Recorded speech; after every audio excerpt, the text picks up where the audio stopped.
Hello, and welcome back to your local news. This is Kanc Connection. I am your host, Brodeur.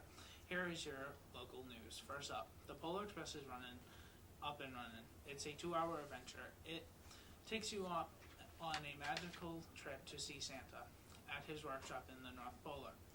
The next trip is the 3rd of December. It's going to be a starry night in the town of Lincoln.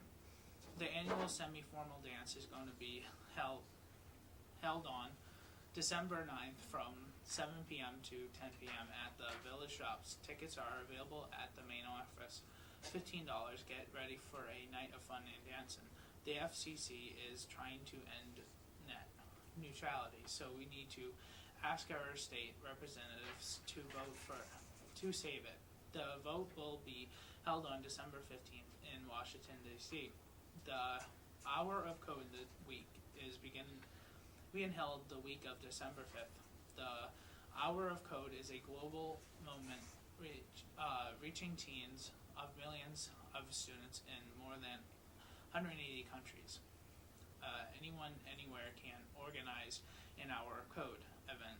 1-hour tutorials are available in over 45 languages. No experience is needed to go to hourofcode.com/us for more information. Now to you, Mr. Currier. Thank you, Norm. Welcome, everybody. My name is Scott Currier. I'm the principal here at Lin-Wood, to our Principal's Corner. And my guest this morning is Mr. Dan Adams. Mr. Adams, thank you for joining me. But first up, Mr. Adams is one of our new teachers here at Lin-Wood, and I just kind of want to open up and say, just what drew you to coming to Lin-Wood? What are some of the things that maybe drew you into coming into our school community? Well, this is actually a position that I'd always been looking for, and this particular position here at Lin-Wood was one that I'd sort of monitored to see if it would ever become available. So then when I saw that it was available, I jumped at the opportunity to apply. It's a school that is very similar to the school that I went to high school in. Yeah. So it seemed like it would be a good fit. Plus, it would give me the opportunity to teach all of the subjects that I enjoy under one roof. Yeah. One of the things that that you're really heavily involved in is actually the Kanc Connection in Channel 3. And I know that this is something that we use a lot to reach out to our community. As someone who's now overseeing Channel 3 and working with our students, what do you see? What's your vision for how this works, and what are your goals for what Kanc Connection is and can be? Absolutely. So I know that this channel has got a great tradition of being a part of the community, a resource for the community to not only get news, but for programming and to inform the public. Mm-hmm. So my goal is to bring it back to the vitality that it once had. Mm-hmm. I've got a great group of students right now that are growing in a skill set in live television production, and my goal is to take them and to raise their bar of expectations and growth and learning every single day in order to provide that programming that the community once had. We are producing a live show every week, which is what we're doing right now, and my goal is that we will continue to do this program.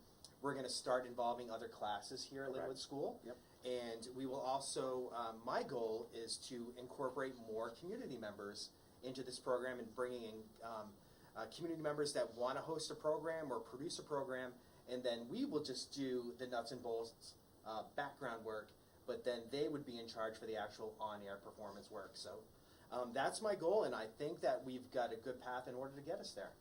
What kind of thinking about that, because I think that's really some lofty expectations, and really, from my viewpoint, provides an opportunity for our kids to have involvement with our community, but also in a very real and authentic kind of way. Absolutely.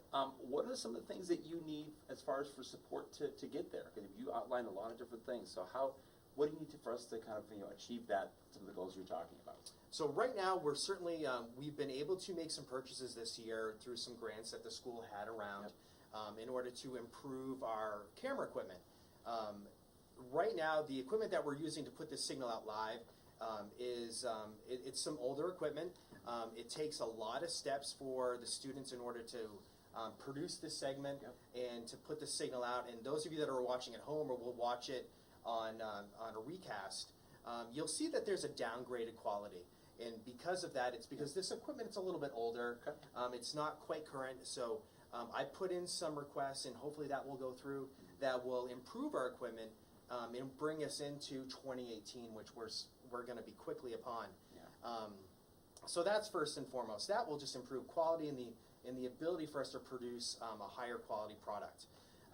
Other than that, it's just I need more students that are interested in public speaking opportunities, community members that are interested in partaking in this endeavor, and producing or promoting whatever it is that they do in our community. Right. Because we can only produce so much content based upon what we're able to find that's available to us. So the more input we get from the community, the more that we can then turn around and give back to them. I know you've done a really nice job of kind of recruiting kids in, recruiting students in to kind of get those ideas and get more involvement so we can be able to produce and do more through this avenue. One last question, I'll put you on the spot a little bit, kind of changing topics.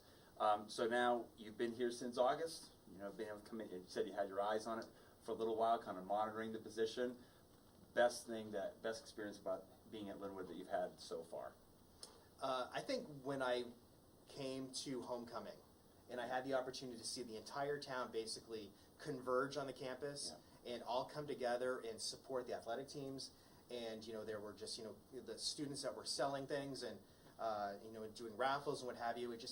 I saw the entire community come together, and I think that's what I was looking for.